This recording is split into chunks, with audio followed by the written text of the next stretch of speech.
ദേവികയെ കല്യാണം വരെ കഴിക്കാൻ ആഗ്രഹിച്ച ഒരാൾക്ക് അവൾക്ക് സംഭവിച്ച അബോർഷനെ കുറിച്ച് അറിയേണ്ടതല്ലേ? അബോർഷൻ അതവൾ ആരോടും പറയണ്ടെന്ന് തീരുമാനിച്ചതാ. അതാ പെട്ടെന്ന് ചോദിച്ചപ്പോ ഓർമ്മ വരാതിരുന്നത്.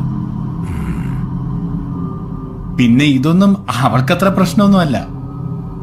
പിന്നെ ഇപ്പൊ ഇത് കുത്തിപ്പൊക്കിക്കൊണ്ടുവരുന്നത് ഇതൊക്കെ ആളുകൾ അറിയുമ്പോ സെന്റിമെന്റ്സ് വർക്കൗട്ട് ആവും. അതിനുവേണ്ടി തന്നെയാണ്.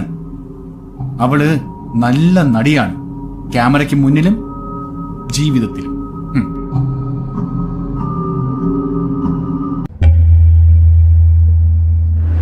അതെ, അവൾ ഈ ഡ്രാമ ഇനിയും തുടരും. ഇനിയും പല കഥകളും ഉണ്ടാക്കും. ഇതൊന്നും അവള് ചെയ്യുന്നതല്ലല്ലോ.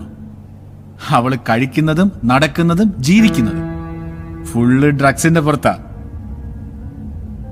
പിന്നെ നേരത്തെ അവള് പറഞ്ഞ മീറ്റു, അതും പിന്നെ ഞങ്ങൾക്കിടയിലെ സെക്സ്, അതും ഇതൊക്കെ ബ്ലഡ് റിപ്പോർട്ടിലുണ്ടല്ലോ.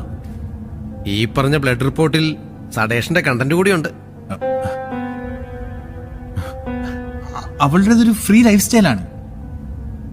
അവള് പലതും സ്വഭാവത്തിലല്ല ചെയ്യുന്നത്. ഇപ്പോ ഡ്രഗ്സിന്റെ ഒപ്പം അവള് വേറെന്തൊക്കെ കഴിച്ചെന്ന് ആർക്കറിയാം?